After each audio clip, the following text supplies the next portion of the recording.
North Paravur Nandyattukunnam SNV സംസ്കൃത higher secondary school national service സ്കീമിന്റെ സപ്തദിന സഹവാസ camp town government model LP സ്കൂളിൽ ആരംഭിച്ചു. ക്യാമ്പിന് മുന്നോടിയായി നഗരത്തിലൂടെ നടത്തിയ വിളംബര ജാഥ PTA president KB Subhash flag off ചെയ്തു.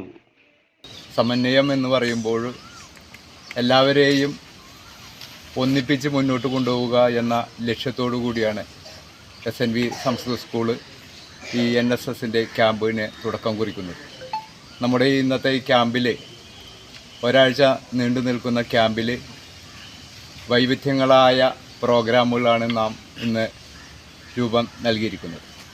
അതിൽ ആദ്യമായിട്ട് ഉള്ളത് ഹരിത പ്രോട്ടോക്കോൾ വെച്ചുള്ള ജീവിതശൈലി, അതോടൊപ്പം തന്നെ ലഹരിക്കെതിരെയുള്ള ബോധവൽക്കരണം, അതോടൊപ്പം തന്നെ നമ്മളുടെ വീടുകളിൽ ചെന്ന് മറ്റു വീടുകളിൽ ചെന്ന് അവരുടെ ഗൃഹാന്തരീക്ഷം ഹരിതമയമാക്കുക, പ്ലാസ്റ്റിക്കിനെതിരെയുള്ള ബോധവൽക്കരണം, അതോടൊപ്പം തന്നെ നമ്മുടെ ഒരു കൂട്ടായ്മ, ഭാരതീയം എന്നുവേണ്ട നമ്മുടെ ജീവിതത്തിൽ വേണ്ട എല്ലാ കാര്യങ്ങൾക്കും നാം ഇവിടെ തുടക്കം കുറിക്കുക.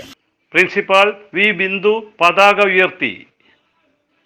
പുതിയ സാഹചര്യങ്ങളിൽ അഡ്ജസ്റ്റ് ചെയ്യാം, അങ്ങനെയുള്ള ഒരുപാട് അനുഭവ സമ്പത്തുമായിട്ടായിരിക്കും നിങ്ങൾ ക്യാമ്പിൽ നിന്ന് പോകുന്നത്. പക്ഷെ അത് ക്യാമ്പിലിട്ടിട്ട് പോകരുത്, നിങ്ങളുടെ ജീവിതത്തിലും അത് കൂടെ കൂട്ടണം, നിങ്ങളുടെ കൂട്ടുകാരോടും പറയണം. അങ്ങനെ ഒരുപാട് നന്മകൾ നിങ്ങൾക്ക് ഈ ക്യാമ്പ് കൊണ്ട് ഉണ്ടാകട്ടെ.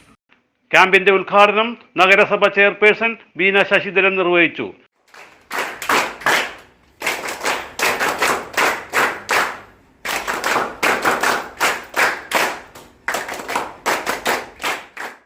SMC ചെയർപേഴ്സൺ സബിത നിഷാദ് അധ്യക്ഷയായി. SNDP union president CN Radhakrishnan സംസാരിച്ചു. സമന്വയം എന്ന നാമധേയത്തിലാണ് ഇത് ആരംഭിക്കുന്നത്. നമ്മുടെ വിദ്യാർത്ഥികളിൽ സേവന തൽപരരായി വളർന്നു വരാനുള്ള വലിയൊരു വേദിയാണ് NSS. വർഷങ്ങളായി നമ്മുടെ സ്കൂളിൽ ഇത് നല്ല രീതിയിൽ പ്രവർത്തിച്ചുകൊണ്ടിരിക്കുകയാണ്. അതോടൊപ്പം തന്നെ ടീച്ചർ ഇതിൻ്റെ ചാർജ് ഏറ്റെടുത്ത് വന്നപ്പോൾ ഇതിന് പുതിയൊരു മാനത്തിലേക്കാണ് പോയിക്കൊണ്ടിരിക്കുന്നത്. നമ്മുടെ അടുത്തുള്ള ഗ്രാമങ്ങളിൽ പോയി അവശത അനുഭവിക്കുന്നവർക്ക് വേണ്ട രീതിയിലുള്ള പരിചരണം കൊടുക്കുവാൻ നമ്മുടെ കുട്ടികളെ പ്രാപ്തരാക്കി എന്നുള്ളതാണ് ഇതിലെ ഏറ്റവും പ്രധാനം. D. Rajkumar, MK Ashiq, S. Rajan, Paravur Babu, Densy teacher, CK Biju, Dhanya Elayidam, Prajith P. Ashok എന്നിവർ പങ്കെടുത്തു. NSS programme officer MS Preethi വിശേഷം പങ്കുവച്ചു. വർഷത്തെ ക്യാമ്പിന് പ്രധാനമായിട്ട് ഹരിത പ്രോട്ടോക്കോളാണ് മെയിൻറ്റെയിൻ ചെയ്യേണ്ടത്. പ്ലാസ്റ്റിക് നിർമ്മാർജ്ജനവും പ്ലാസ്റ്റിക് വിരുദ്ധ സന്ദേശങ്ങളുമാണ് മെയിൻ അജണ്ട.